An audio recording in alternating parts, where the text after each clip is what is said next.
For, I would say, the first 5 years of my business, I was double and triple booking clients, utilizing an assistant, and I literally was cramming any single service I could inside of my books. Any little opening I would fill with something, either a brow wax or a bang trim, a haircut during processing time. I was exhausted. I had no room for my family. I had no more energy for my family. I started to resent my business. Hello and welcome to the Elevate podcast. I'm your host, Patricia Nowakowski.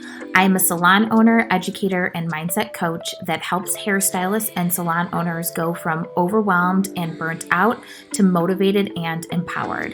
It is my mission to help you systemize your business, generate more profit, and create a career behind the chair that you love.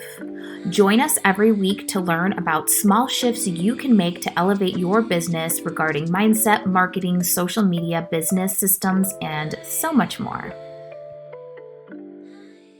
Welcome to this week's Elevate podcast. This week, we are going to be tackling burnout behind the chair. I'm going to share with you some of the things that I implemented to start falling back in love with my career again, because I was at that place where I was burnt out and I hated going to work and I did not love being a hairstylist. When I opened my salon, I really did not do things the way that I do them now. I was utilizing my clientele and working behind the chair to really support my business. In doing so, this really created extreme burnout for my business that forced me, I shouldn't say forced, that pushed me to make reactive decisions that were not best for my business because I just was in such a state of burnout that I literally was pushed to exhaustion. For, I would say, the first 5 years of my business, I was double and triple booking clients, utilizing an assistant, and I literally was cramming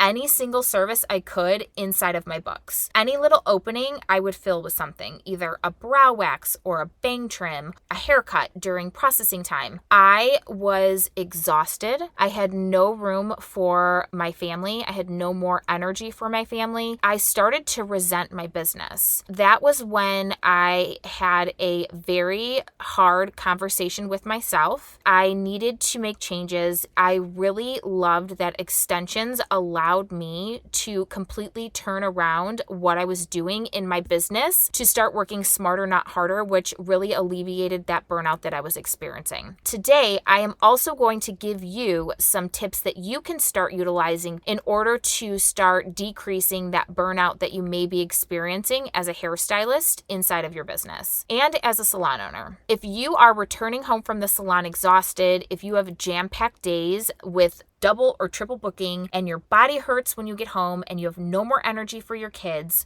this podcast is for you. This is something that our industry is really predominant in doing, is supporting that hustle culture. And I'm here to tell you it does not have to be that way. So here are some changes that you can start doing to minimize your burnout and to start creating a rewarding career for yourself. First and foremost, specializing is key. For me, I chose to specialize in extensions. I really loved extensions. I loved the way they made my clients feel. I loved the end result. And I really did love the price point that was available to charge with extension services that really did allow me to generate a high amount of revenue in a short amount of time. When I decided to specialize in extensions, I essentially cut my client load in half and I ended up generating $20,000 more the first year I really started specializing in extensions. But you can do this with any single service. You can become an expert in any service that you love. The reason why I love becoming an expert and specializing in something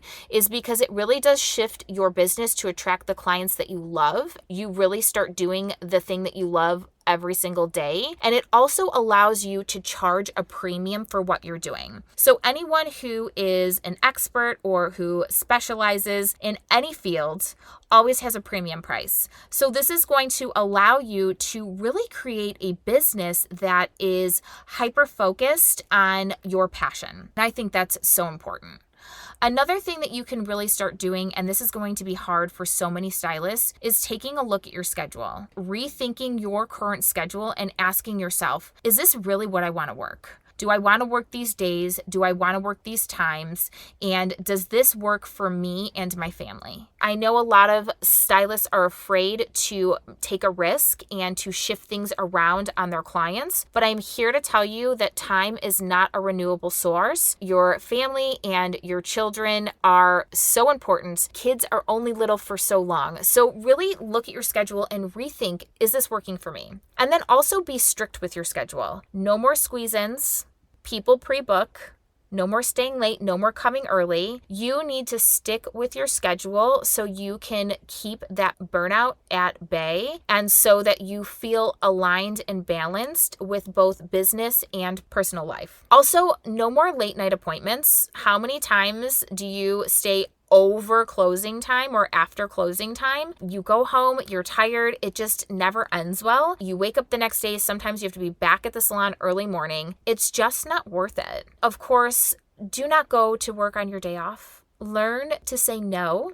No is a complete sentence. I love that phrase. No is a complete sentence. So really being strict and sticking with your schedule is so important. Just start practicing the word no. Really start just aligning your personal life and scheduling things that are important in your personal life in your schedule for work. So this will allow you to have a nice balance of things that make you happy and, of course, clients. Now, this one is my favorites because I love delegating tasks out. The most successful people have a solid team working with them, helping them grow. It is really hard for you to do everything yourself. And when you're starting to feel burned out, overwhelmed, or you're starting to feel like you're working all of the time, you need to ask yourself, what minimum wage tasks am I doing that I can hand off to somebody else? Now, if you are a salon owner and you do not have help, this is your sign to hire somebody to help you. Pay somebody minimum wage for 10 hours a week. Get some of those things off of your plate. Now, if you're an independent stylist or you are just a stylist in general, hire somebody out to do your social media a few hours a week. Hire somebody out to create content for you. We have amazing social media packages and pre-made captions that you can purchase straight from our website that will help you work smarter, not harder. So really thinking about who you can hire to do tasks for you is going to be a game changer for your business, because then you can truly focus on generating revenue behind the chair and you're not wasting your time on the things that are time sucks, not worth your time or your price point. Because you doing a minimum wage task that somebody else can be doing for $13 an hour is prohibiting you from generating $100 or $200 behind the chair. I want you to either consider hiring an assistant to help you with blow dries. That will help simplify your client load. Someone to help you with your social media. Somebody to help you streamline your business. Somebody to help you take more clients so you can actually generate more money and they essentially pay for themselves. Just really think about, what do you want off of your plate? And when we start making a list of the things that we don't want to do, it really opens up our eyes to how much time we're spending on tasks that make us miserable. And that is definitely a way that you are going to create burnout, is when we're doing the things that we don't love. Now, this one is also something that is so important, is looking at your price point. If you are booked out for 12 weeks, if you're booked out for 8 weeks, if you are booked out for 6 weeks, you need to raise your prices. You need to raise your prices because you are keeping yourself from making more money. And if you have a full book with that price point, the whole point is that people are going to drop off to open up space for yourself. I always like to tell my students this: you can literally double your prices, lose half of your clients, and you would make the same amount of money. It would be the same because you doubled your prices. So really think about that and really think about, am I charging enough? Is this worth my time? Again, I'm going to go back to time not being a renewable resource. You know, a lot of people have it backwards. They think that money is not replaceable, that money is just going to come to them and it's going to disappear. When in reality, money is renewable. We can always make more money, but we can never make more time. What is your time worth? What is time away from your family worth? What is the right price point to make sure that your business is actually profitable so you don't have to take, 60 hours a week worth of clients. That is not healthy. You should be able to have a higher price point and a 32-hour work week and be profitable and successful inside of the salon as a commission stylist, as a rental stylist. It's the same. It really is the same. My commission stylist, I would say my one stylist, she's only working anywhere from 25 to 30 hours a week. She is making 4 figures every single week. That goes to show she's busy. She is making an amazing living for herself. So you really want to make sure that you're looking at how you are booked, how far out you're booked, looking at your price point, looking at your profit and loss, looking at your margins if you are a salon owner, and really thinking about increasing your prices. I had a stylist that I'm working with. She is an independent stylist as a suite owner. We literally raised her prices by 50%. We raised her prices by 50%, and I think she lost 5 people. And we were trying to get her to lose more because she just felt so overwhelmed with the amount of clients that she had. That just goes to show that you can raise your prices and people value your service and value who you are and will not necessarily leave you. And that's just going to make it so much more valuable for you to be behind the chair because you're going to be feeling like you're actually getting paid what you should. That is an amazing feeling. As soon as you elevate your price point, it automatically elevates the way that you do hair because the expectations are higher, right? The bar is set higher. So doing a price increase is going to dramatically change your business for the better. And then also making sure that you're resting.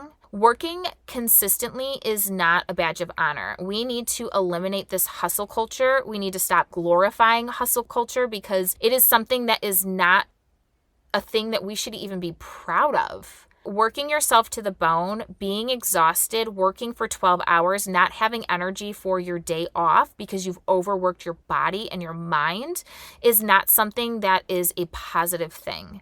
Our body is so important to care for, especially if you're a younger stylist at a younger age. Taking care of your body now is going to allow you to work longer later. And that is what's important. Another thing that's going to help you with burnout is saving. You need to save. You need to save for retirement. You need to save for an emergency. You need to save for a rainy day. Because when we have savings, that means we have freedom. There's nothing more relieving than being able to know that if you can't work or if you break your arm or your wrist, that you are taken care of. And there is nothing better than being able to be like, you know what? I don't want to work for 2 weeks. I'm going to go on vacation. So I can reset and I can take time for myself. I can rest. I can just take time to, live my life and not continually focus on work. So if you are not saving, you need to start saving now. This is also a sign. Please open a savings account, even if it's $10 a week. If you save $10 a week, that's $520 for the year, which does not seem like a lot. But it really does add up. If you do $10 a week at $520 a year and do that for, the next 3 years, that's a pretty good cushion. Really making sure that we do have that so we don't feel like we have to hustle and we need to overwork ourselves because we are thinking ahead. Really making sure that you are scheduling days off. That is also really important so you can reset. You can take a quick walk, maybe take a moment to meditate, maybe just go outside and get some fresh air, take a lunch. This is also something that people forget to do. They have a jam-packed day for the entire day and they have no time to even eat. Taking those moments for self-care is something that is going to really, really minimize your burnout. It's going to help you continue to love your career for a longer period of time. If you've dealt with burnt out and you enjoyed some of the tips that we gave you today in today's Elevate podcast, we would love to hear. Please screenshot this episode and tag us us on social media. If you are looking for ways to simplify and automate your business, we have so many resources available for you. We have lots of social media pre-made content that you can just copy and paste so your business is continually being marketed on a consistent basis. You can visit us at opulentbeautypro.com/courses and check out what we have available for you, so you can kind of take some of that time off of your plate to really rest for yourself. I hope today's episode was beneficial, and I hope you are going to utilize some of these tips that we shared with you today to really minimize and alleviate your burnout so you can start loving your career again. If you have any questions or would like to reach out or make a suggestion on what you'd like to hear for our next podcast, be sure to send us a direct message on Instagram, and we are here to help you grow and simplify your business.